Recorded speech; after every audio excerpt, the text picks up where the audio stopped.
Hi everyone, this is Danielle Anvik. I chose the issue of student attitudes, behaviors, and social emotional needs to focus on. Things I looked at for this presentation were what are schools noticing, why is this happening, and why is it an issue? How does it affect student learning, effects on teachers, what is being done to help, and what else can be done?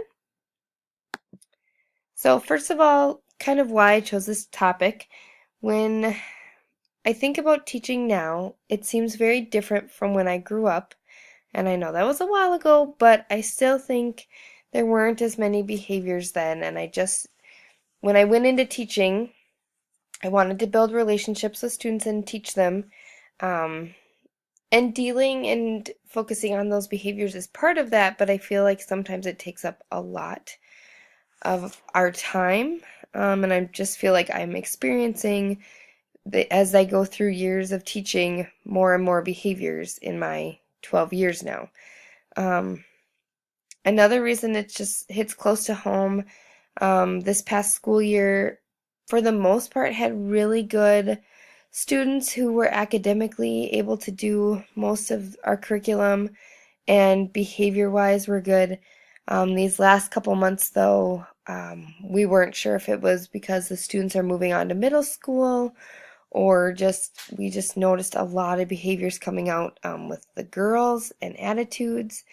And then we also had some social, emotional needs. We had students that were doing some self-harm and just withdrawing themselves, and I just really had a hard time with that, and so I wanted to look at what we can do to help. So, in a little bit of the research I found, 62% of teachers who have been teaching in the same school for 5 or more years said that behaviors have worsened. Some of the behaviors that they're noticing are verbal and physical aggression, such as even just defiance, arguing, threats, swearing, teasing. Some physical aggression happens in classrooms, kicking, hitting, throwing things, just um, the disrespect that teachers are noticing these days. Um, and then I thought this was interesting. Staff, 42% revealed that they suffered stress, and almost a quarter said they had lost confidence at work. I hadn't thought much about that being a statistic people would look at, but it hit close to home just because it's something that when I um, have a difficulty at school, I get home and it can be hard to rejuvenate myself and feel motivated the next day to start over. It can be really hard on teachers too, not just students. So why does this seem to be happening?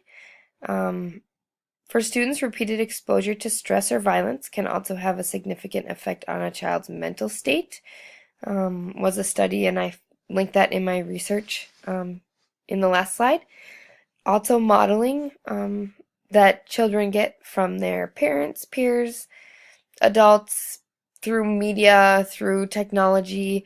I think using technology in classrooms is a great thing, but I also think it opens up a world out there that certain age groups are not ready for. Even I have a 7.5-year-old and a 5-year-old, and some of the shows that they can watch on Netflix are maybe a little more violent than I would have watched when I was younger, or insinuating things that I don't remember. And so I feel like parents are letting children are not notice or they're not noticing their children watching or playing these games that are maybe not age level appropriate for them. Um, that's my little tangent on that. Peer reinforcement. Students notice another student doing something and they're getting attention for bad behavior. They might want to do it. They also, the student doing the behavior gets kind of attention from an adult and peers in the classroom, and so they feel the reinforcement from, the attention that they get. Some students lack those social skills. Um, they've maybe just missed out on them in their younger years, and so by the time they come to school are already behind socially. low self-esteem and self-worth. Sometimes kids with a disability or even just low confidence can really struggle. Frustration can cause behaviors to come out, and then the technology piece. Just I find that sometimes with the fifth graders, if I ask them to stop working on something for a little bit, they struggle with doing that because they are so sucked into what they are doing that sometimes that can cause those behaviors too. So sometimes attitudes and behaviors affect students, and even just social emotional, if they have other things on their mind, they can be distracted. Behaviors distract other students in the classroom. Those students can lose focus. It can take teachers away from students that need help because they're having to focus on the students that are having the behaviors or need those social emotional help.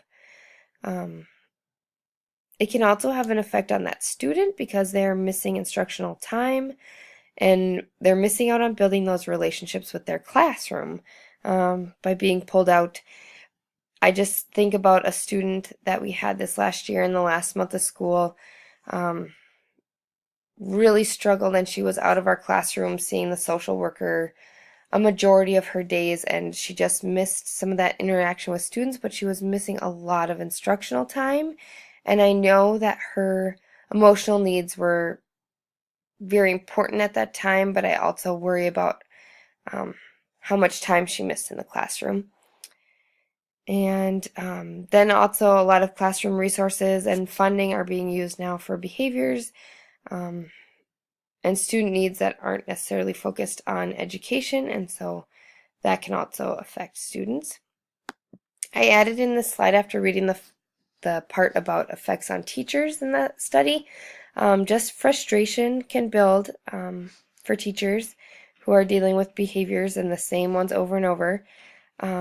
You can have that self-doubt. Am I doing the right thing? What could I be doing differently? Did I help them enough? And that kind of goes along with the emotional stress getting home after a day when a student did something that wasn't polite to you, or even just a student. We've had students just hurting themselves at school, and the stress and the emotional stress of that, just worrying about, like, did I do something wrong? Why are they doing this? Kind of that blame even on yourself. And then too with the behaviors, like some students are throwing chairs at teachers. I had that about 5 or 6 years ago where a student flung a chair across my room. Like, students are sometimes hurting staff members. So, okay, what is being done to help this? So our school has a student support center. Students can take breaks there. They work on a behavior improvement plan if they need some help with something. This year we started getting more students with 504s. As we send them to the middle school, we want those counselors and those teachers to know what kind of supports, either behavior or emotionally, those students need. So I thought that was great this year that we worked on that more. We have a social worker at school, school psychologist that sees students, and then we also use PBIS. So what was or is missing? I feel like some social emotional support. We have one school social worker, and she stayed really busy with even just our fifth graders this year and some fourth graders, so I know that next year she'll already have those relationships with them. Training for staff and parents on mental health. I feel like that has become a big issue lately, and I don't feel like staff has been trained enough to look for things or know what to do to help students, and I don't know if parents are well equipped to, handle some of the mental illness that or the mental health needs that their kiddos might have at home. I feel like our school could use more systems for check-ins. Those students that need more help, the social worker can't meet with everyone. What can we do to check in with those students and not make that on one person? And then consistency, and this is more like, I think of behaviors. I know that each each student is different, but I think sometimes, a consequence for one student is different for another, and that can be very confusing for students, or just between one student, they might do something one time and have a consequence, and the next time nothing. Like I find that consistency is sometimes hard. So what is being done at my school to help? Our social worker did social groups. She met with some students during lunches. Like, I don't know how often she had her own lunch to, do that. And I try hard to, check in with my students, even in the morning. Hi, how you doing? I feel like a lot of staff members at our school do that in the morning, greet their students. Professional development, I feel like that is increasing. And we had some changes to PBIS this year. We did a kindness student, so each month we focused on a student who was showing kindness and being helpful. And sometimes those aren't the students that get our night notes for a drawing, but maybe they are someone you can acknowledge as a teacher. And then we also started doing last school year a role model or a buddy, and I think for some of those students, and generally they're male students, really need a positive role model, and so I think that was a great thing for our students. What is being done in my district? I feel like funding for support staff has gone up. When I first started, we had a social worker like point 0.6. Last year, she was full-time at our school. And then they're doing some changes to preschool, just their standards and things. So I feel like maybe there'll be more correct behaviors earlier. The younger they're getting those feedback for their behaviors, and just emotional help that they need could be helpful. So what can you do, or what's next? I feel like training systems, responsive classroom, a lot of our staff have done that. PBIS is a good framework to use for incentivizing and acknowledging positive behaviors. Provide support for those kiddos, social workers, student support rooms, more staffing for the needs. And then I really would like to figure out a way to have more parent support or trainings for parents. I feel like sometimes parents have a hard time knowing what to do, and going from house to school, and some inconsistencies there could really, really benefit. And even just providing our parents with places to go if they want extra support for their kid that might have behavior or emotional needs. And then there are some of my resources. Thanks.